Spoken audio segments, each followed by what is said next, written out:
अस्सलाम नाज़रीन, मैं हूं असद अली तूर अपने प्रोग्राम असद तूर अनसेंसर्ड में। आपको मालूम है इस वक्त सुप्रीम कोर्ट में एक बहुत ही अहम मुकदमे की समाअत जारी है। वो है सुन्नी इत्तेहाद कौंसिल की मखसूस नशिस्तों का मामला। और मैं पूरी ज़िम्मेदारी से ये कह सकता हूँ कि इस वक्त पाकिस्तान की सियासत का बहुत ज़्यादा इन्हिसार इस मुकदमे की नताइज पर होगा।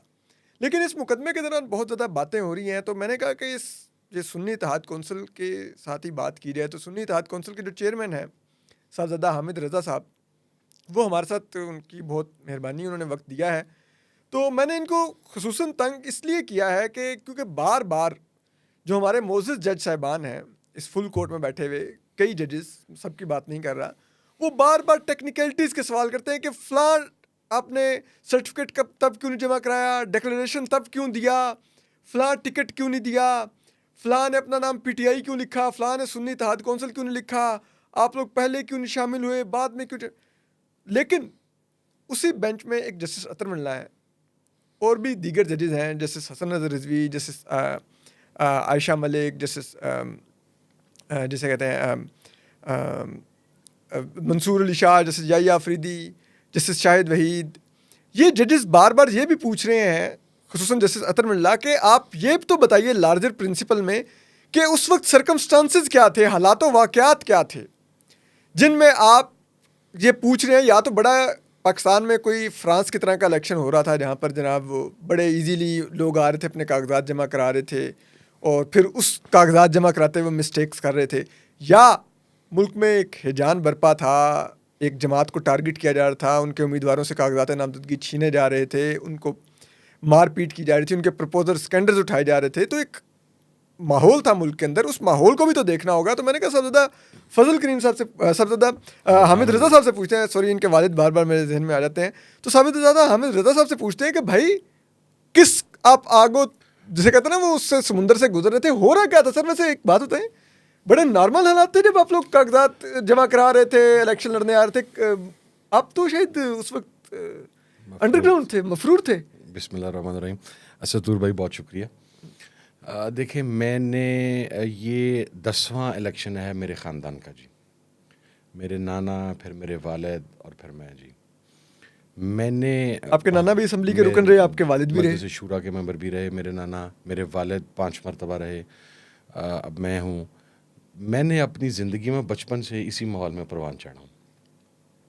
मैंने ऐसा माहौल अपनी ज़िंदगी में नहीं देखा। हम लोग, मैं तो खैर 9 मई से पहले ही ज़ेर-ए-ताब आ चुका हुआ था और मेरी बड़ी रिस्ट्रिक्ट किस्म की मूवमेंट थी, सारे मामलात थे। 9 मई के बाद तो फिर बिल्कुल ही मामलात, यानी आज आपके प्रोग्राम में पहली मरतबा बता रहा हूँ, मैंने कुछ अरसा गिलगित बल्तिस्तान गुजारा, फिर उसके बाद कुछ अरसा मैं जनूबी पंजाब में रहा और एक लंबा अरसा मैं सिब्बी के पहाड़ों पर गुजारा।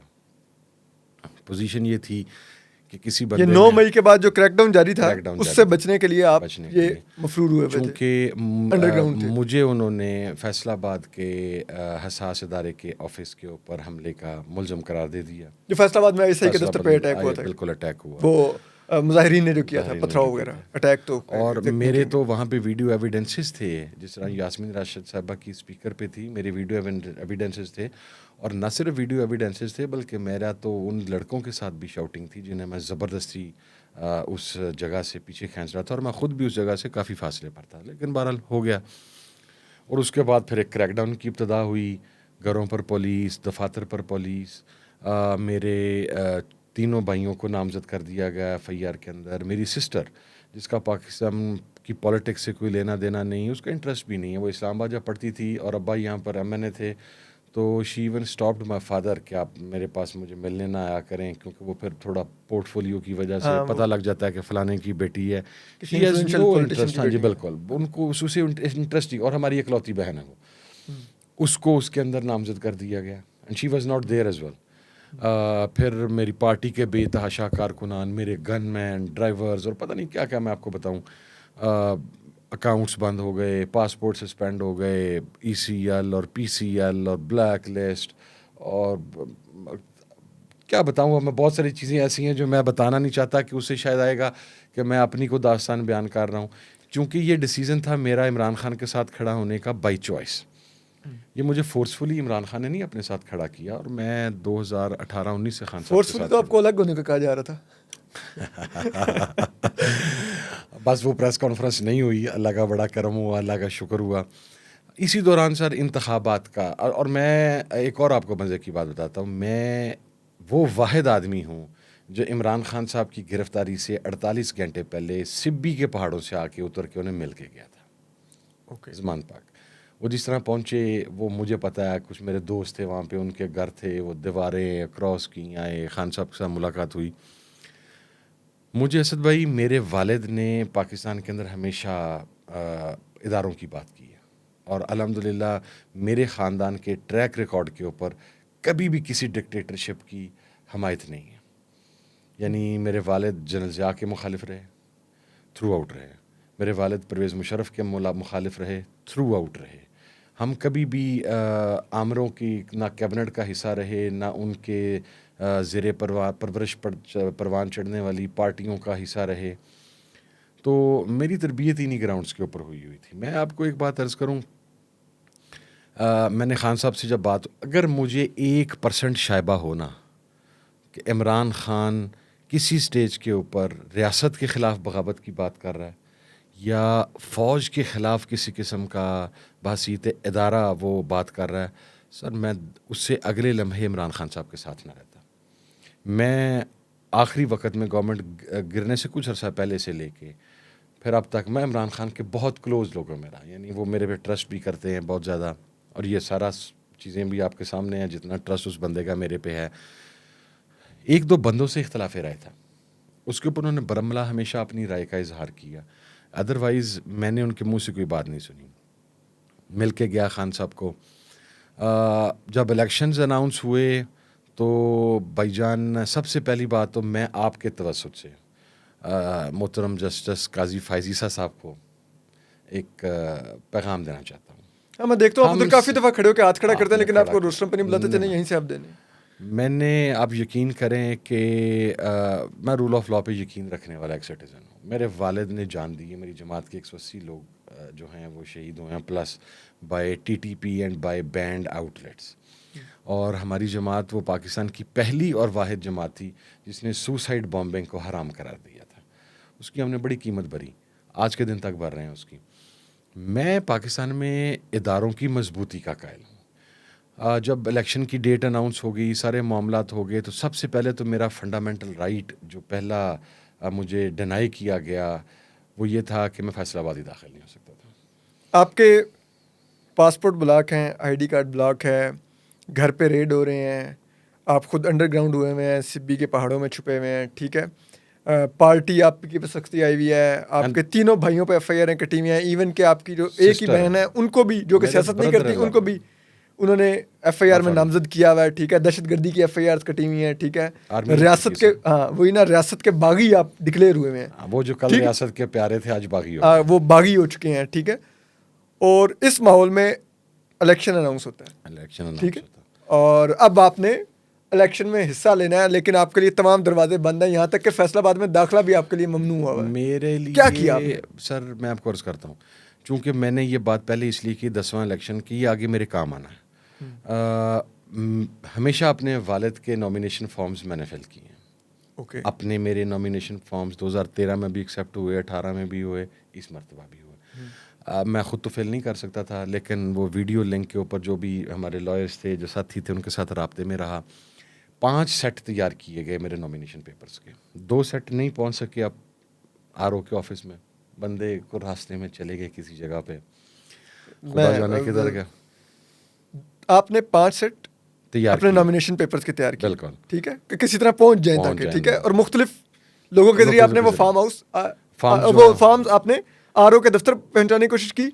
उनमें से 2 फार्म जो लेके जा रहे थे उनको उठा लिया गया। प्रपोजर और सेकेंडर जो थे, प्रपोजर सेकेंडर तो सर वो तो हमें ऐसे था जैसे मुझे फील जो वहाँ पर बैठे हो रहा था, जिस तरह उनकी मूवमेंट थी कि मैं कोई एटमी असासा मेरे हाथ लग गया और मैं उसको प्रोटेक्ट कर रहा हूँ। आप नाज़रीन समझ रहे हैं कि उस वक्त एजेंसीज इनके वो जो फॉर्म्स थे वो रोकने के लिए कि इनके फॉर्म जमा ना हो सकें, ठीक है, वो रास्ते में नाके लगा के खड़े हुए थे, दो जो इनके फार्म के सेट जा रहे थे, जो लेके जा रहे थे उन लोगों को उठा के ले गए। ठीक है, ये बड़े नॉर्मल हालात थे उस वक्त। अच्छा, अल्टीमेटली मेरी बाई और हमारे कुछ लॉयर्स पहुंचे आरओ साहब के ऑफिस में, ठीक है, और 3 सेट वहाँ पर जमा करवाए गए। ठीक है, अब मेरे तीनों सेट का स्टेटस ये है कि उनके ऊपर, अच्छा उसके अंदर मेरी मिसेस के एफबीआर के डॉक्यूमेंट्स, मेरे एफबीआर के documents, character certificate which was never a requirement in any elections, इस मरतबा था। आप यकीन करेंगे कि मैं पुलिस लाइन फैसलाबाद में जाके अपना करेक्टर सर्टिफिकेट भी बनवा लाया, नहीं पता लग सका। खैर वो जाहिर है आपके शहरदारी ताल्लुकदारी होती है, किसी तरीके से मैनेज हो जाता है। उस एक सर्टिफिकेट पे मेरे पेपर्स रिजेक्ट किए जाने थे बेसिकली। अच्छा, भाई गए तीनों फॉर्म्स के ऊपर जहाँ पर पार्टी एफिलिएशन है, सुन्नी इत्तेहाद कौंसिल, एक फॉर्म खाली सुन्नी इत्तेहाद कौंसिल का था, 2 फॉर्म्स के ऊपर सुन्नी इत्तेहाद कौंसिल ब्रैकेट में अलायंस विद पीटीआई। ठीक है, अब आप मेरे से पूछेंगे ये क्यों लिखा? बिल्कुल सर, बताइए, जरा मेरे explain करें। वालिद जब मुस्लिम लीग नून के इत्तेहादी थे, उनके नॉमिनेशन पेपर्स निकलवा सकते हैं सुप्रीम कोर्ट। उनके 90 के, 93 के, 97 के, 2002 के, 2008 के। उस वक्त सुन्नी इत्तेहाद नहीं थी, मरकज़ी जमीयत उलमा पाकिस्तान थी, इफ यू रिमेंबर। मरकज़ी जमीयत उलमा पाकिस्तान लिख के ब्रैकेट के अंदर लिखा जाता था पाकिस्तान मुस्लिम लीग नून, क्योंकि उस वक्त हम उनके इत्तेहादी थे, 2009 तक रहे उनके इत्तेहादी, और हमें शेर का निशान मिलता था। ठीक है, if it was a violation at my time, तो it was a violation at that time as well. बिल्कुल। ठीक है, लेकिन मतलब हमें- माजी में जब आपके वालिद इलेक्शन लड़ते थे, अल्लाह में और नसीब खाली- करे साहबजादा फजल करीम साहब को, तो वो नून लीग को इत्तेहादी लिखते लिखते थे। थे। और क्योंकि फिर इलेक्शन कमीशन का जो आरओ होता था वो ये मानता था कि ये नून लीग के इत्तेहादी है, ठीक है, तो वो आपको नून लीग का इंतखाबी निशान अलॉट करता था, शेर का। शेर का। मजे की बात बताऊं कि 97 और यही आपने भी किया कि आपने लेकिन पीटीआई को इत्तेहादी लिखा, वही अब एक्सरसाइज आपने फॉलो की जो एक प्रेसिडेंट था। 97 में हमारे 21 एमपीए थे, नॉट जस्ट माय फादर, जब वो मिनिस्टर बने हैं, उन 21 एमपीए ने भी अपने फॉर्म पे मरकज़ जमीयत उलमा पाकिस्तान अलायंस विद पीएमएलएन लिखा। 2002 में भी ऐसे ही हुआ। हमारे एमएनए के कैंडिडेट थे नज़ीर जट साहब की सीट पे पीर इकबाल शाह साहब, उनके नॉमिनेशन पेपर्स में निकलवा लेना सारे नॉमिनेशन पेपर्स। अच्छा, मैंने लिखा, अच्छा 2013 के मैंने पेपर जमा करवाए, मैं दूसरे नंबर पर था अपने हल्के में, पीएमएलएन ने वो विन किया, पीटीआई और मैं एक दूसरे के साथ साथ बराबर खड़े थे। 61,000 पे राना अफजल साहब ने वो विन किया, और 36,000 प्लस पे हम दोनों खड़े थे, पीटीआई भी और मैं भी। और मैं तो खैर फातिहा पे था, चूँकि मेरे वालिद का 19 दिन 20 दिन पहले इंतकाल हुआ था, शहादत हुई थी उनकी 2013 से। और उसके अंदर भी बैकडोर कुछ मुहर्रिकात और थे। मेरे से ये कहा गया था कि आप जो एंटी तालिबान पॉलिसी है अपने वालिद की, उसे रिव्यू करें। और आज भी जंग अखबार के वो कॉलम मौजूद हैं जिन पे फैसलाबाद का वाहिद हल्का जो मैं बहुत बड़े मार्जिन से जीत रहा था, वो मेरा आइडेंटिफाई किया। जो हमारे बुजुर्ग हैं, जो हमारे बड़े हैं, वही कह रहे थे। अच्छा, ताकतवर लोग आपको कह रहे थे? ताकतवर लोग मुझे कह रहे थे, और उसके मुक्तदर हल्के ये कह रहे थे। उसके अंदर भी मैं आपको उनकी एंटी तालिबान ज़्यादा बातें ना करें, क्योंकि उस वक्त अगर आपको याद हो तो अफ़गान ट्रांसिट का प्रॉब्लम बना हुआ था, कराची तक शिपमेंट नहीं आ रही थी, और ये बड़े मसाइल चल रहे थे इस किस्म के। तो वो और उसके अंदर खाली मैं नहीं हारा या मुझे नहीं, उसके अंदर नदीम अफजल चंद भी गया, उसके अंदर मखदूम फैसल सालेयात भी गया, उसके अंदर वो जितनी एंटी तालिबान फोर्सेस थी, अगर आप देखें तो 2013 की असम्बली से वो बाहर थी। 2018 का इलेक्शन आ गया, it was a totally different story all out. मेरे खैर नॉमिनेशन पेपर्स एक्सेप्ट हुए, मैंने वो इलेक्शन कंटेस्ट तो नहीं किया, लेकिन इसके बावजूद मुझे 6000 वोट पड़ गया। हमारे हल्के का एक बड़ा मशहूर नारा है, ऊपर पीर नीचे तीर। मेरे वालिद हमेशा ऊपर से जीते थे और नीचे से हमेशा पाकिस्तान पीपल्स पार्टी, राजा रियाज मेरे वालिद के नीचे से जीतते रहे हैं, मुखालिफ पैनल में होते हुए भी। अपना वोट बैंक भी वहाँ पर मौजूद था। अच्छा, अब इस मरतबा मेरे नॉमिनेशन पेपर्स फाइल होते हैं, एक सिंगल ऑब्जेक्शन रेज नहीं होता मेरे नॉमिनेशन पेपर्स के ऊपर। ठीक है, मेरे नॉमिनेशन पेपर्स 4 दिन चेक किए गए और स्क्रूटनी हुई। अब ऐसी स्क्रूटनी भी मेरा ख्याल है कम ही किसी बंदे की हुई होगी जैसे मेरे पेपर्स की स्क्रूटनी एक्सेप्ट होगा।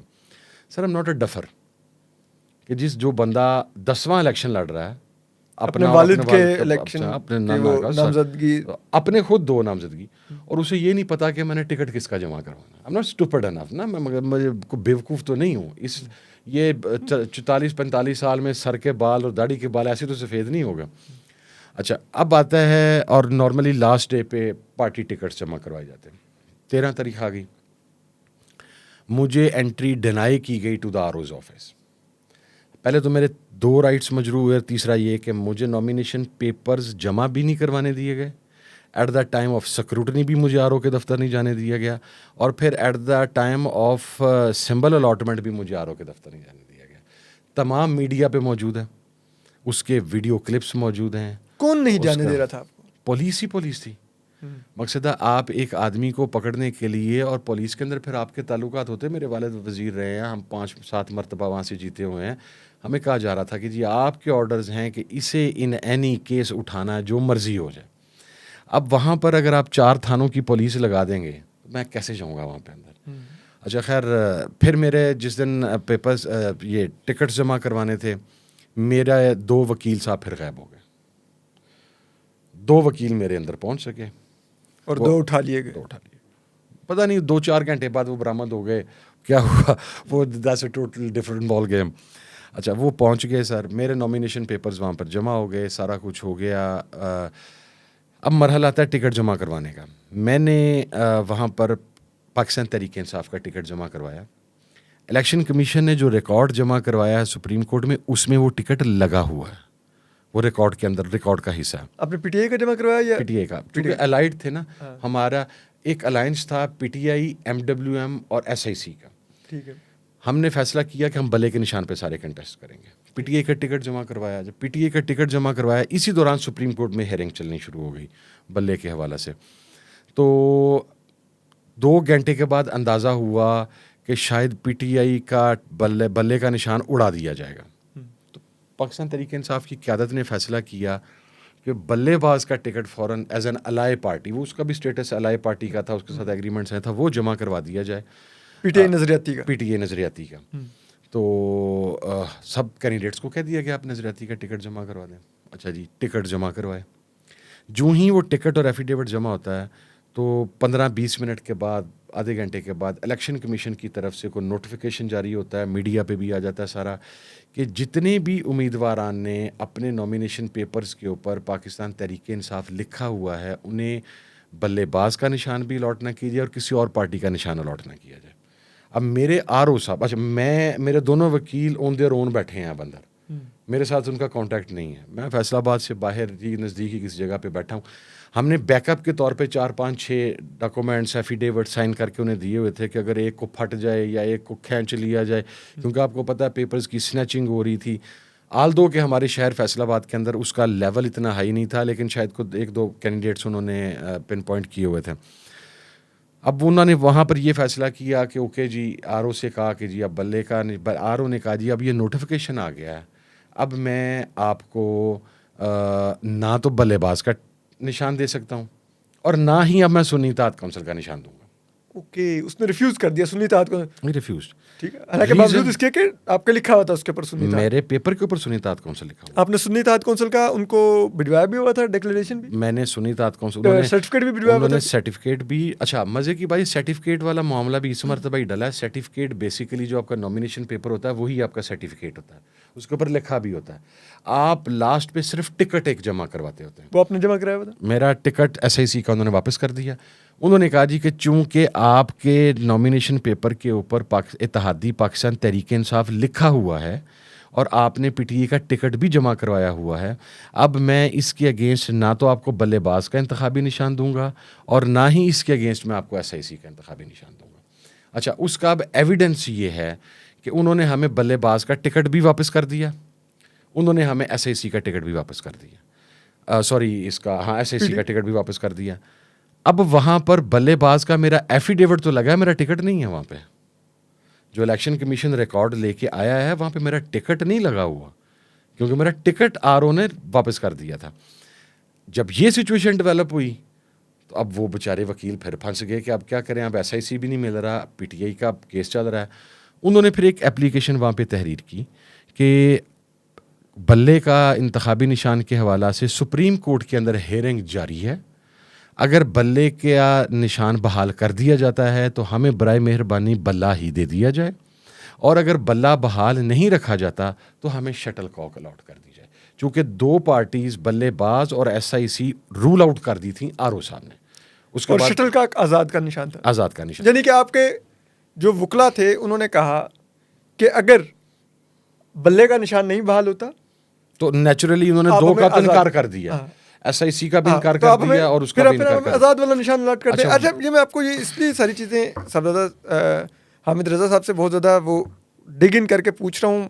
उसकी वजह ये है कि आपको ये पता चले कि ये जो बार बार कहा जा रहा है ना कि आपने वो टिकट क्यों नहीं जमा कराया, आपने डिक्लेरेशन क्यों नहीं दिया, आपने पता चले आपको कि उस सर्कमस्टांसेस हो रहे एग्जैक्टली क्या थे कि जिनकी वजह से बेचारे ये उम्मीदवार कभी कोई निशान के पीछे भाग रहे थे, कभी किसी निशान के पीछे, कभी सर्टिफिकेट नहीं है, कभी नहीं। तो अच्छा बिल्कुल। anyway, आपने कहा जी शटल कॉक दे दें। अच्छा, शटल कॉक भी हमने क्यों कहा, ये हमारे मोअज़्ज़ज़ जज साहबान को पता होना चाहिए कि जब कोई MNA नेशनल असम्बली के टिकट के ऊपर इलेक्शन लड़ता है, उसके नीचे 2 या 3 सूबाई असम्बली के हलके होते हैं। पैनल हमेशा एक इंतखाबी निशान लेता है। मेरे तीनों MPs ने मेरे नीचे 3, बल्कि मेरे नीचे 3.5 हलके हैं सूबाई असम्बली के, सबसे बड़ा हलका, तो एक मेरा था। हमने एक टेलीफोनिकली डिसाइड किया कि सारी शटल कॉक अप्लाई करेंगे, क्योंकि इलेक्शन में 15-20 दिन रह गए हैं, इसके बाद 22 दिन, तो लोगों को निशान समझने में मुश्किल ना आए। शटल कॉक की दरख्वास्त दे देगी। अब वो चेक करें जाके क्या मेरे तीनों MPs की शटल कॉक की दरख्वास्त मौजूद है या नहीं। मेरी दरख्वास्त उन्होंने दिखाई है, खुद आपके सामने पड़ी गई है कि मुझे शटल कॉक दे दिया जाए। वहाँ पर हमारे जो स्विंगिंग लॉयर हैं इलेक्शन कमीशन के, वो सिकंदर बशीर मोहम्मद साहब, उन्होंने, मुझे बड़ा अफसोस हुआ, मैं बड़ा समझदार और पढ़ा लिखा बंदा समझता था, उन्होंने कमाल का झूठ बोला। उन्होंने ये कहा जी कि शटल कॉक का निशान अवेलेबल नहीं था, इसलिए हामिद रज़ा को टावर का निशान दिया गया। He repeated that 7 times on second hearing, twice today, और 1 मरतबा शायद परसों की समात में। सर, मुझे शटल कॉक का निशान अलॉट किया गया था। ओके। मैंने वो स्क्रीन शॉट जो RO के दफ्तर के बाहर लगा होता है, निशान के ऊपर साहिबजादा हामिद रज़ा लिखा हुआ नाम, वो मैंने CM का हिस्सा बनाया वो डॉक्यूमेंट। मुझे शटल कॉक का निशान अलॉट किया जाता है, रात 3 बजे मेरा निशान तब्दील कर दिया जाता है, टावर कर दिया जाता है। रात के 3 बजे उनको निशान तब्दीली की पड़ी हुई थी। आप मेरा ट्विटर अकाउंट खोलें, मेरे ट्विटर अकाउंट के ऊपर वो पूरी स्टोरी है उस वक्त जो साथ साथ चल रही थी। अब ये हो रहा है, अब ये हो रहा है, अब शटल कॉक का निशान अलॉट कर दिया गया है, पूरा पैनल इसके ऊपर लड़ेगा, लोग वोटर तैयारी करें, सारा कुछ। फिर 3 बजे मेरा दोबारा ट्वीट आता है कि जी मेरे से शटल कॉक वापस ले लिया गया है। ठीक है, ट्विटर का अकाउंट के ऊपर हर चीज़ मौजूद है। अच्छा, आप देखें अनसर्टेनिटी क्रिएट कैसे की जाती है कि आपका वोटर कंफ्यूज हो। अच्छा, उसमें पहले शटल कॉक दिया जाए, रात के 3 बजे तब्दील कर दिया जाए, जबकि रात के 3 बजे तक ये पूरी जगह पे एडवर्टाइज कर चुके हैं, अपने वोटर को बता चुके हैं कि अब हमारा पैनल शटल कॉक पे लड़ेगा। और जब इन्होंने एडवर्टाइज कर लिया तो रात के 3 बजे कहते हैं नहीं शटल कॉक नहीं, टावर। अच्छा, अब जो अवेलेबल आज़ाद उम्मीदवारान के लिए इंतखाबी निशान अवेलेबल थे, वहाँ पर शटल कॉक मौजूद है। 29 कैंडिडेट्स ने मेरे हलके में नेशनल असम्बली में इलेक्शन कंटेस्ट किया। मैंने वो लिस्ट फैसल सिद्दीकी साहब को दी है। उन 29 में से किसी एक को भी शटल कॉक अलॉट नहीं किया गया। इलेक्शन कमीशन का वकील ये झूठ बोल रहा था कि shuttlecock was not available. सबसे पहले तो मुअज़्ज़ज़ जज साहबान को पूछना चाहिए कि जब उसने दरख्वास्त शटल कॉक की दी है, and that symbol is not been allotted to any other candidate, that is again my supporting, वो जो एविडेंस है कि मैंने दरख्वास्त आपने पढ़ ली है वहाँ पर, जिसकी बुनियाद पे आप बड़ा टेक्निकली कह रहे हैं कि पहले ये आ गया, फिर ये आ गया, अब ये आ गया, तो अब ये जो आया था ये फिर मुझे दिया क्यों नहीं आपने? ठीक है, हालांकि आपने दिया है मुझे, आपके RO के ऑफिस के बाहर मेरा निशान चस्पा किया गया, मेरे सारे MPs को शटल कॉक अलॉट हुई है। रात 3 बजे पहले मेरा निशान चेंज होता है, फिर मेरे एक MPA का निशान चेंज होता है, उसको बैज दे दिया जाता है, फिर मेरे दूसरे MPA का निशान चेंज होता है, उसको हुक्का दे दिया जाता है, फिर मेरे तीसरे MPA का निशान चेंज होता है, उसको रैकेट दे दिया जाता है, फिर मेरे चौथे MPA का निशान शटल कॉक रहने दिया जाता है। ठीक है, ये सारी दास्तान वहाँ पर अंदाजा कीजिए कि पूरे के पूरे पैनल को अलग निशानात दे के मजीद वोटर के लिए मुश्किल बना दिया गया कि वो कैसे इंतखाब करे कि कोई रैकेट पे है, कोई टावर पे है, कोई हुक्के पे है। अभी उसका अगला मैं आपको बताता हूँ। ठीक है, फिर ये किया गया कि ये इलेक्शन कमीशन फेयर इलेक्शन करवा रहा था और लेवल प्लेइंग फील्ड दे रहा था। अच्छा, नहीं जो नीचे मेरे कैंडिडेट्स हैं, मसलन मैं आपको एग्जांपल देता हूँ, हाजी बिशारत डोगर साहब मेरे नीचे MP अभी विनर कैंडिडेट भी वही हैं मेरे उस हल्के से। उनका जो इंतखाबी निशान हुक्का नीचे दिया गया, वो ऊपर किसी आज़ाद उम्मीदवार को भी हुक्का दे दिया गया। ताकि 2 बैलेट पेपर आने हैं वोटर के पास, वो कंफ्यूज हो जाए। बहुत सारे एरियाज ऐसे हैं जहाँ पे लोगों की लिटरेसी रेट हाई नहीं है कि बैलेट पेपर हुक्का नीचे वाले पे मोहर लगानी है कि ऊपर वाले पे मोहर लगे। अब उस सूबाई असेंबली के कौमी असेंबली में मेरे हलके में वही कैंडिडेट जो मेरे पैनल में मेरे साथ नीचे लड़ रहा इलेक्शन, हाजी बिशारत डोगर, जिसने इलेक्शन जीता है, उसके कौमी असेंबली के निशान के ऊपर 4100 वोट कास्ट हुआ है। वो 4100 वोट मेरा था, जो इस कंफ्यूजन में लोग ने ऊपर वाली सीट पे डाल दिया। अच्छा, फिर जो मेरा टावर का निशान ऊपर था, वो नीचे मेरे एमपीएस के बैलेट पेपर के ऊपर भी आज़ाद उम्मीदवारों को देके छाप दिया गया, जो आपके मुखालिफ उम्मीदवार, जो मेरे मुखालिफ उम्मीदवार थे, आज़ाद उम्मीदवार थे, ताकि वोटर कंफ्यूज रहे कि टावर नीचे वाले पे लगाना है कि ऊपर वाले। और जब ये हुआ आपके साथ 3.5 हलकों में सूबाई असेंबली के, अब मुझे बताएं आपने क्या इलेक्शन लड़ना भाईजान। उसके बावजूद मैं 40,000 की लीड से अल्हम्दुलिल्लाह के करीब जीत के आया।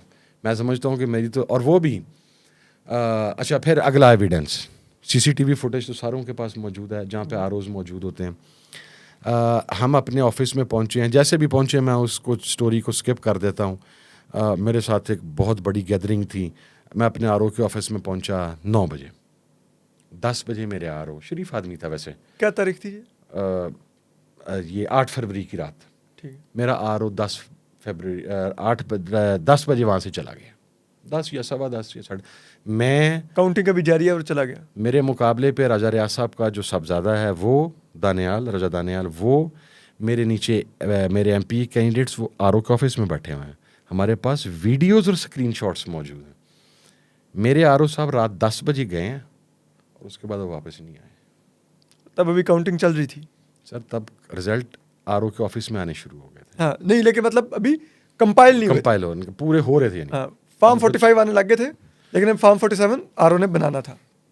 इसी दौरान मुझे पता लगता है कि आउट ऑफ 384 पोलिंग स्टेशंस मैंने विन किए हैं 371। ओके। मैं सिर्फ कुछ 13-14 पोलिंग स्टेशन हारा हूँ। मेरी लीड 35,000 क्रॉस कर चुकी हुई थी। यकदम ही मेरी लीड 20-21 हज़ार पे आई है। We were sitting in RO's office, it was 5 in the morning। अचानक ब्लड प्रेशर की तरह लीड गिरी ठक करके। देखा हमने, मेरी वीडियोज़ हैं जिसमें मैं टेबल पर रख के तो सोए नहीं थे, मफरूर थे, फिर ऊपर से ये हालात। खैर हम ऊपर चले गए जहाँ पर इलेक्शन कमीशन का अमला जो है वो फॉर्म 45 के। अच्छा, अब आपको बताता हूँ फ्रॉड हुआ कहाँ पर है। हर हल कॉन्स्टिट्यूंसी के अंदर एक आरओ के दफ्तर के साथ ही एक दफ्तर था जहाँ पर इलेक्शन कमीशन का स्टाफ मौजूद था। आरओ के पास जो फॉर्म 45 आ रहे थे, आरओ वो फॉर्म 45 इलेक्शन के स्टाफ को भिजवा रहा था कि आप इसे ऑनलाइन चाहे वो डेटा मेन जो इनका सर्वर है इस्लामाबाद के इलेक्शन कमीशन का, वहाँ तक पहुँचता रहे और वो रिज़ल्ट जब पता लगे भी इतने पोलिंग स्टेशन हो गए हैं, इतने हो गए हैं। मैंने कहा जी मैंने वहाँ जाना, मैं कैंडिडेट था, मुझे बाय लॉ को रोक नहीं सकता था। बड़ी मुज़ाहमत हुई वहाँ पर। खैर जिस तरह भी गए हम अंदर दाखिल हो गए। मेरी वो वीडियोज़ में मौजूद हैं। मैंने कहा जी हम कुछ नहीं करेंगे, लेकिन मैं सामने स्क्रीन लगी हुई थी इलेक्शन कमीशन की। हमने कहा जी अब हम बैठ के देखेंगे कि मैं 371 पोलिंग स्टेशन जीता हुआ हूँ, मेरी लीड उड़ी कहाँ से। ठीक है, जो एक रिज़ल्ट आता था यूसी का फॉर्म 45 का, जब वो उसके ऊपर डाटा सिस्टम के अंदर एंटर करते थे, मैं उसी वक्त, और मैं आपको वो वीडियोज़ और तस्वीरें दिखाऊंगा, मैं ऐसे कैलकुलेटर रख के बैठा हुआ हूँ, साथ अपने पेपर्स रख के बैठा हुआ हूँ। ठीक है, only I was allowed and a personal lawyer with me, बाकी तमाम लोग बाहर चले गए थे। तो वो मेरा राइट था, मुझे को रोक नहीं सकता था। मैं अच्छा, मैं जहाँ से देख रहा था कि ओके यहाँ पर भी मैं जीत रहा हूँ, यहाँ पर भी जीत रहा हूँ, उसे अच्छा, उसके बाद जब मैं वहाँ पर जाके बैठा फिर मैं जीतता ही गया हूँ। ठीक है। जब फॉर्म 45 मुकम्मल हो गए, मैंने उनसे कहा, मैंने कहा रिज़ल्ट तो दिखाएं क्या। मेरे पास तो था। मेरे हलके में एक आज़ाद कैंडिडेट थे जो बेसिकली पीटीआई का टिकट के ख्वाहिशमंद थे, उन्हें नहीं दिया गया, उन्होंने कंटेस्ट नहीं किया। शकील शाहिद साहब का एमपीए भी थे। वो जो मेरा 9-10 हज़ार वोट उड़ा हुआ था, वो शकील शाहिद साहब के आगे उनका 9,700 कुछ वोट था।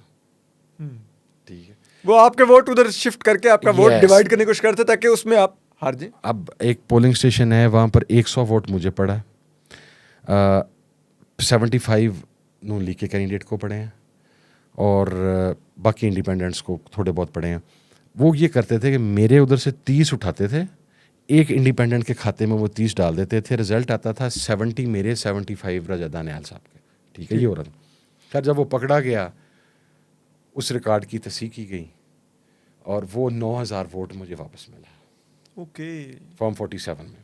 ठीक। क्योंकि एक मरतबा जब आप डाल देते हैं, उसके बाद आप क्रॉस चेक करते हैं, तो क्रॉस चेक में वो उन्होंने खुद ही अपनी गलती का, क्योंकि उन्हें गलती का इदराक इसलिए भी करना पड़ा, उसे पता था कि अब ये यहाँ पे बैठा है, 5-7 हज़ार बंदा बाहर बैठा है, और मैंने उनसे ये कहा था कि मैं आज यहाँ, मेरी लाश जाएगी यहाँ से अगर आप मेरे रिज़ल्ट के अंदर मेरे साथ को। और ख़ैर मैं I give credit to my RO as well, शरीफ आदमी था, उसने मेरा रिज़ल्ट दे दिया, फॉर्म 45 भी दे दिया, फॉर्म 47 भी दे दिया, फॉर्म 49 भी दे दिया। मैं अगले दिन से अगले दिन 9 तारीख भी, मैं 8 तारीख का रात उनके ऑफिस में एंटर हुआ हूँ और मैं 11 तारीख उस ऑफिस से निकला हूँ। तो आप उधर ही डेरे डाल के बैठे? मैं सोया भी कुर्सी पे बैठे हैं, जो 15 मिनट सोया हूँ, ठीक है, वहीं पर बैठा सोया रहा हूँ। अब आप मुझे बताएं कि इन हालात में जब हम तो उन लकी लोगों में से थे कि मजहबी बैकग्राउंड था, उन्हें पता था तगड़े हैं, बस हमारे तो कैंडिडेटों के कागजात, शाह महमूद कुरैशी के कागजात स्नैच हो गए। अब वो जो वकील हैं इलेक्शन कमीशन के, उन्होंने तो बड़े आराम से फरमा दिया कि I haven't seen any press conference, पता नहीं वो पाकिस्तान में रहते भी हैं या नहीं रहते। मेरे ख्याल में पाकिस्तान के इलेक्ट्रॉनिक मीडिया के ऊपर जितनी ज़्यादा ब्रेकिंग न्यूज़ 8 फरवरी को चली है और 13 तारीख को चली है। 13 को जब पेपर स्नैच हो रहे थे, निशान खींचे जा रहे थे, हर 5-5 मिनट बाद पता लगता था उसके भी पेपर लेके भाग गए, उसके भी पेपर लेके भाग गए, उसको RO के दफ्तर में दाखिल होने से मना कर दिया, उसके साथ ये हो गया। हम अभी अंदर बैठे होते थे तो मुझे पता लगता था मेरे साथ वाले हलके में हमारे चंगेज़ खान काकड़ साहब PTI बैक्ड MNA मुंतखब हुए हैं, उनके हलके में उनकी वो आबद शेर अली वाला हलका, काकड़ साहब को उल्टा दिया उन्होंने। ठीक है, काकड़ साहब वकील लेके पहुँच गए। हर बंदे ने एफर्ट के साथ अपना रिज़ल्ट लिया है, वो अपने जितना वो तगड़ा था उसी बुनियाद पर रिज़ल्ट ले सका। एक मैं आपको टेक्निकल चीज़ जो मैं लाजमी यहाँ पर कहना चाहूँगा, मैं हमेशा मॉरल्स का बहुत कायल हूँ असद भाई, और मेरा वर्स्ट इख्तलाफ राय है PMLN के साथ, लेकिन मैंने उनकी खातून को आज तक मोहतरमा या बीबी के बगैर मुखातब नहीं किया। मैं मोहतरमा मरीम साहबा कहता हूँ, या बाकी जो ख़वातीन हैं उनकी बदतमीज़ी भी नहीं करता। मुझे तकलीफ़ इलेक्शन कमीशन के जो लॉयर हैं उनके रवैये से ये हुई, एक झूठ उन्होंने और बोला। मेरा एफिडेविट आपको याद होगा जिसके ऊपर चीफ साहब ने भी कहा कि ये किस तरह मुमकिन है। उन्होंने एक एफिडेविट पढ़ा कि me Sahibzada Mohammad Hamid Raza hereby join SIC and I will remain affiliated with SAC blah blah blah blah. जब मैंने जीतने के बाद वो एक एफिडेविट जमा करवाया और चीफ साहब ने सवाल किया, शायद उन्हें बाकी डॉक्यूमेंट्स नहीं दिए गए होंगे उस वक्त तक, कि ये कैसे मुमकिन है कि एक जमात का चेयरमैन खुद ही जीतने के बाद खुद ही अपने आप को दोबारा जमात में शामिल कर रहा है। No sir, this hasn't happened like this way. मैंने जीतने के बाद अपनी जमात को लेटर लिखा कि जनाब मैं सुन्नी इत्तेहाद कौंसिल में शामिल होना चाहता हूँ और मुझे सुन्नी इत्तेहाद कौंसिल का कैंडिडेट कंसिडर किया जाए। मेरी जमात के सेक्रेटरी जनरल ने शूरा की हंगामी मीटिंग बुलाई 4 घंटे के नोटिस के ऊपर। उसमें कुछ लोग जूम पे शामिल हुए, कुछ फिज़िकल शामिल हुए। उसके अंदर उसकी अप्रूवल दी गई। अप्रूवल देने के बाद मेरी जमात के सेक्रेटरी जनरल ने लेटर लिखा to the Election Commission of Pakistan कि हम साहिबजादा मोहम्मद हामिद रज़ा को as a party Sunni Ittehad Council में वापस ले रहे हैं। सो काइंडली साहिबजादा हामिद रज़ा को सुन्नी इत्तेहाद कौंसिल का MNA कंसिडर किया जाए। जब उन्होंने ये लेटर लिख दिया तो उसके बाद फिर मैंने अपना लेटर लिखा, चूँकि मैंने एफिडेविट देना था कि आई विल रिमेन एफिलिएटेड, और मेरी लॉयल्टीज़ और मैं पार्टी पॉलिसी डिसिप्लिन सारा कुछ। उन्होंने वो पहले दोनों लेटर स्किप किए। अच्छा, मेरे मोबाइल में अभी भी वो लेटर, उसकी रिसीविंग इलेक्शन कमीशन की मौजूद है, इलेक्शन कमीशन के सिग्नेचर्स मौजूद है, सारा कुछ उसका, और डायरी नंबर मौजूद है।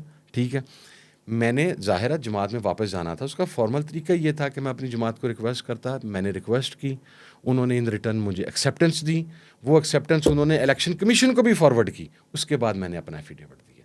So that didn't happen that way कि वो जिस तरह वहाँ पर वो वकील साहब खड़े होकर गुफ्तगू फरमा रहे थे और वो इस्तेहज़ा कर रहे थे। मैं करता नहीं हूँ, काश कि ये जो अदालतों का सिस्टम है ये कंटेम्प्ट वाले मामले, क्योंकि मैं कंटेम्प्ट का कायल नहीं हूँ, शरीयत के अंदर कंटेम्प्ट का कॉन्सेप्ट नहीं है।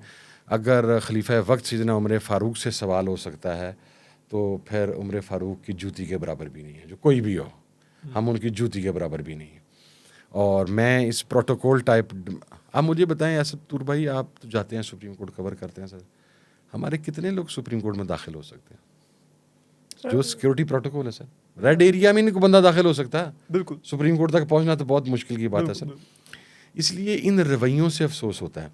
आप इन हालात के अंदर इन टेक्निकलिटीज़ के, अच्छा अगर आपने जाना है टेक्निकलिटीज़ में, 100 बिस्मिल्लाह, आए फिर बिस्मिल्लाह करते हैं।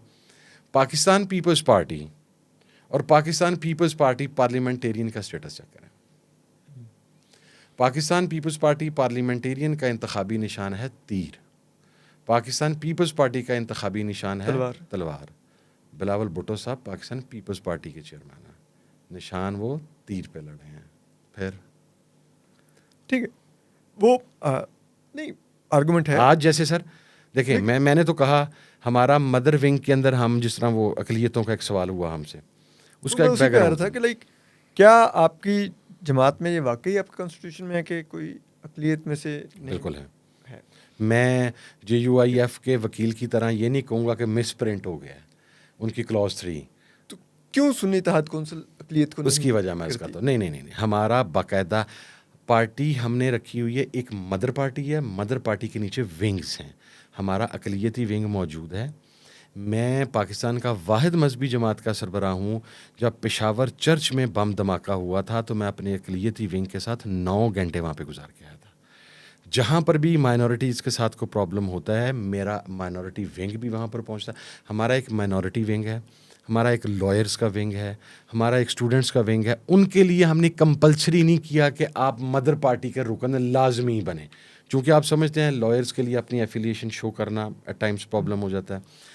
इसकी जो तलबा तंजीमें हैं उन पर पाबंदी है तो वो उनके लिए प्रॉब्लमेटिक हो जाता है। तो हमारी एक स्टूडेंट विंग भी मौजूद है।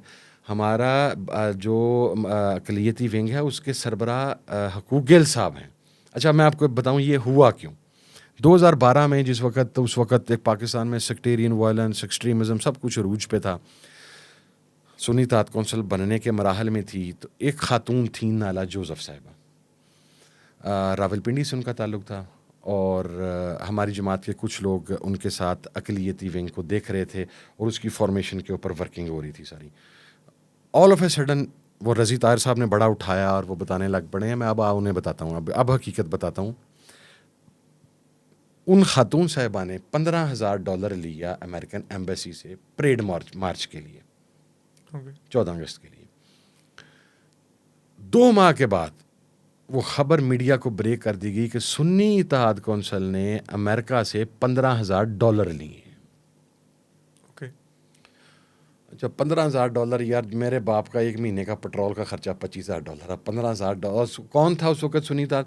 मेरे वालिद, उसके जनरल सेक्रेटरी थे हाजी हनीफ तैयब, साबिक MNA, साबिक वफाकी वज़ीर, पीर अफजल कादरी, सरवत एजाज कादरी, यानी इतने इतने बड़े नाम जिनके ऊपर आज के दिन तक करप्शन का एक इल्ज़ाम नहीं है।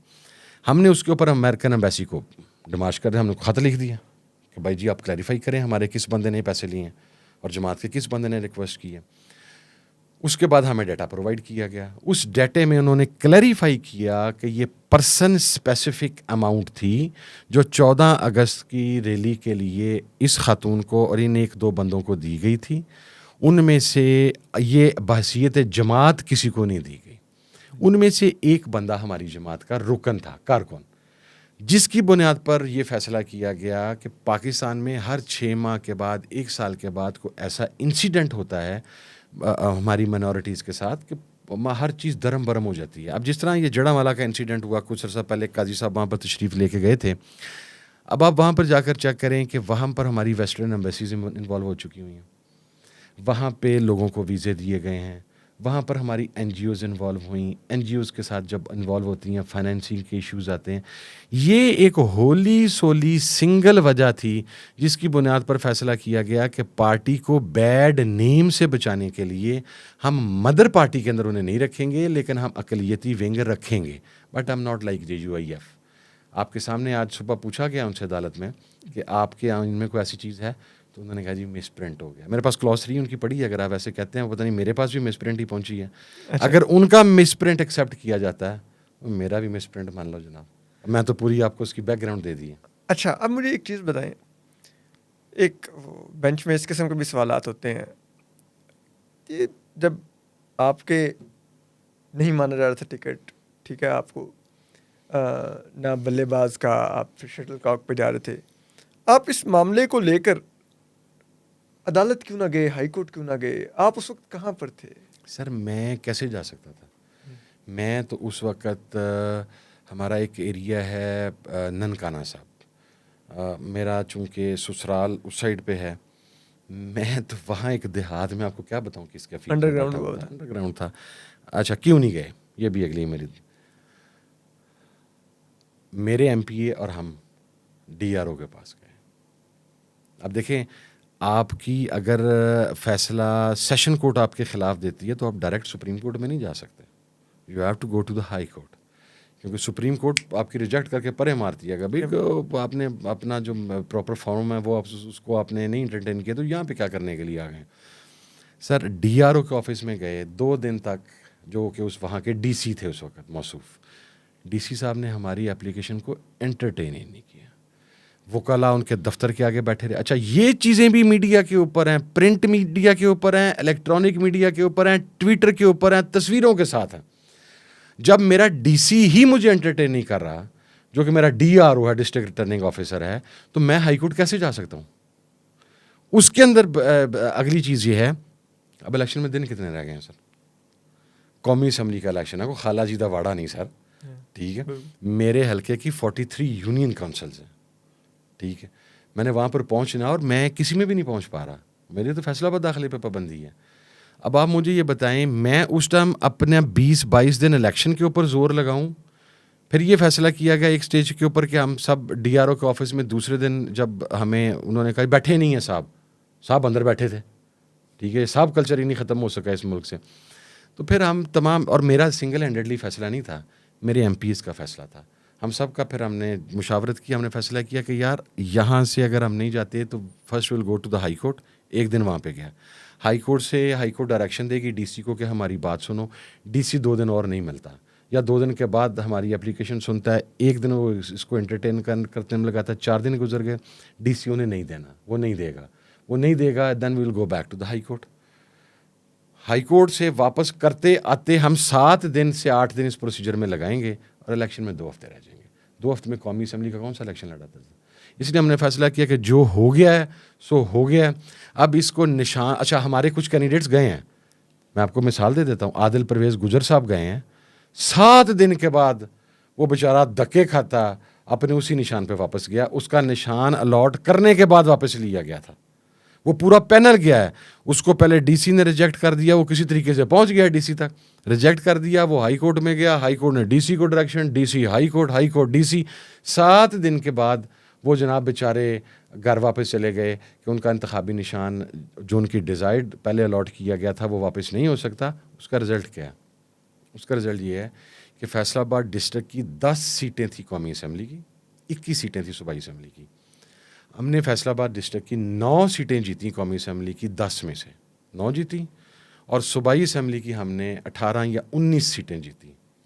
जो एक कौमी असम्बली और 2 सूबाई असम्बली की सीटें हारे हैं वो वही सीटें हैं जो अपना इंतखाब लेने के लिए हाई कोर्ट इधर सर 2 हफ्ते कैंपेन कर ही नहीं सके, और वो एक सीट है पूरा पैनल जो हम हारे हैं फैसलाबाद डिस्ट्रिक्ट से, पूरा पैनल हार गए, हमारे एमपीए भी हार गए, हमारा एमएनए भी हार गए, क्योंकि वो अदालतों में धक्के खाते रहे बेचारे।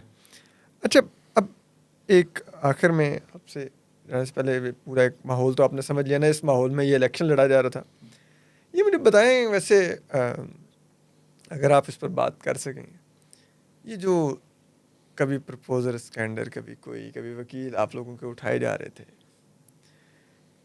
ये पुलिस उठा रही थी या नामालूम लोग उठा रहे थे? कुछ देख, हमारे फैसलाबाद डिवीज़न में ये प्रॉब्लम चंद सिलेक्टिव सीटों पे आया है। कुछ डिस्ट्रिक्ट और डिवीज़न ऐसे हैं जहाँ पर 100% प्रॉब्लम आया, स्पेशली जनूबी पंजाब में बहुत ज़्यादा आया। वहाँ पर कुछ सीटों की इतला ये है कि स्पेशल ब्रांच के लोग थे, सिविल वर्दी में होते हैं, कुछ की इतला ये है कि ये नामालूम थे, कुछ आइडेंटिफाई ही नहीं कर सके। लेकिन मेनली नामालूमों कैंडिडेट्स ने जो बतलाया वो नामालूम थे। ज़ाहिर आप किसी का पेपर खींच के जा रहे हैं और वो उस हल्के का मुकामी बंदा है, वो उस हल्के का मैंने उसके साथ कुछ 40 बंदे हैं, वो बंदा पहचानने की कोशिश तो करते हैं कि बंदा है केड़ा है। इन्हें उसी पुलिस लाइन वेख्या कितने नहीं वेख्या। तो उसमें स्पेशल ब्रांच के लोगों के ऊपर बहुत सारे नाम आए कि उनकी स्पेशल टास्किंग थी।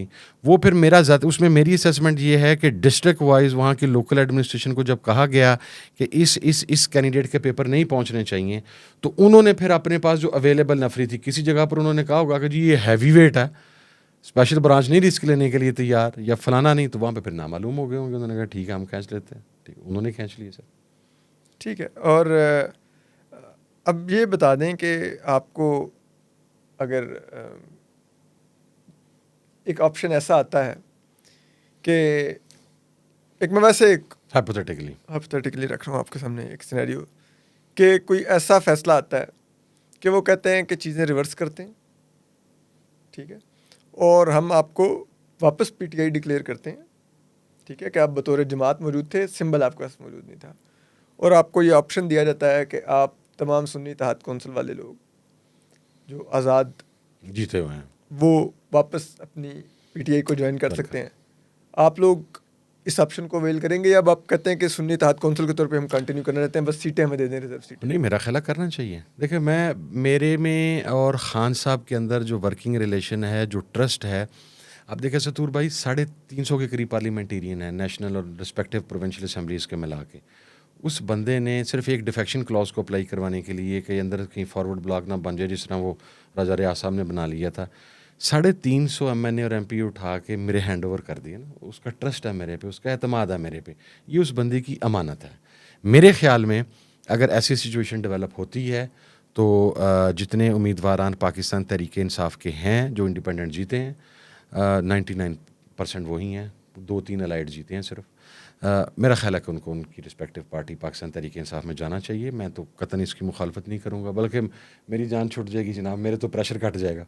हाँ, नहीं, क्योंकि वो बार-बार वो जजेस कह रहे हैं ना कि ये वो चीफ जस्टिस काजी फैज़ साहब बार-बार कहते हैं ना कि ये तो कॉन्फ्लिक्ट ऑफ इंटरेस्ट हो सकता है, पीटीआई के लोग अब जाना चाहें या सुन्नी इत्तेहाद कौंसिल के जो चेयरमैन है साहबजादा हामिद रज़ा साहब वो इतराज़ कर दें, और वो बार-बार फैसल सिद्दीकी साहब को ये कहते हैं कि आपका कॉन्फ्लिक्ट ऑफ इंटरेस्ट आ रहा है। आप वो SIC को दे दें, मैं डिमांड करता हूँ पीटीआई का दे दें।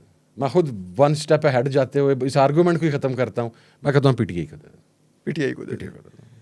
चलिए, बहुत बहुत शुक्रिया साहबजादा हामिद रज़ा साहब, आपने टाइम दिया, आपके वक्त का बहुत बहुत शुक्रिया। बात यह है कि जो जस्टिस अतर मिल्ला ने अपने नोट में भी लिखा है कि हम जजेस, यानी कि वो कहते हैं कि हमें टेक्निकलिटीज़ के पीछे नहीं छुपना, हमें देखना होगा जो हाथी कमरे में दाखिल हो चुका है, हमें उसको देखना होगा, हम आंखें बंद करके नहीं बैठ सकते। वो अपने ब्रदर जजेस को बार बार कह रहे हैं कि हम शुतुरमुर्ग की तरह रेत में सर दबा के नहीं बैठ सकते। तो इन हालात में ये जजेस बार बार इंतहाई मासूमाना सवालात पूछते हैं, ये क्यों नहीं किया था, फलां डिक्लेरेशन क्यों नहीं किया। एक चीज़ आपकी इजाज़त से अगर ऐड कर दूँ, बड़ी ज़रूरी है। चीफ साहब ने पहले दिन कहा, मोहतरम काजी फायजी साहब ने, कि आज़ाद कैंडिडेट्स ने SIC ज्वाइन करके ख़ुदकुशी की है, चूँकि SIC ने इंतखाब नहीं लड़ा। Sir, with all due respect, PTI ने भी इंतखाब नहीं लड़ा। आपने अब आप SIC का करके हमें नहीं दे रहे, फिर आपने ये कहना था चूँकि PTI ने एज अ पार्टी इलेक्शन नहीं लड़ा तो फिर अब PTI की भी ये नहीं बनती। तो मकसद है आप इधर से पकड़ें इधर से पकड़े, इंतखाब ना लड़ने में हम दोनों पार्टीज़ का स्ट्रेचर सेम है। बिल्कुल। तो बहरहाल, तो ये एक इन्होंने आपको पूरी वो दास्तान सुनाई, उस वक्त क्या हो रहा था, किस तरह से इलेक्शन लड़ा जा रहा था, किस तरह से कागजात नामजदगी जा रहे थे, स्क्रूटनी हो रही थी। एक उम्मीदवार हल्के में नहीं आ सकता, अपने शहर में नहीं आ सकता, उससे आप उम्मीद करें कि वो ये तमाम छोटी छोटी नीटी ग्रीटीज़ भी पूरे करता फिर रहा हो। वहाँ पर तो यही शुक्र वो अदा कर रहे थे कि उनके कागजात मंजूर हो जाए किसी हालात में। तो बहरहाल हम आपको अपडेट करते रहेंगे। हम साहबजादा हामिद रज़ा साहब को दोबारा तंग करेंगे, तब हम सिर्फ ये इलेक्शन के माहौल पर बात नहीं करेंगे, हम ओवरऑल इनकी पॉलिटिक्स और इनकी पॉलिसीज़ पर बात करेंगे। अपना ख्याल रखिए। अल्लाह हाफिज़।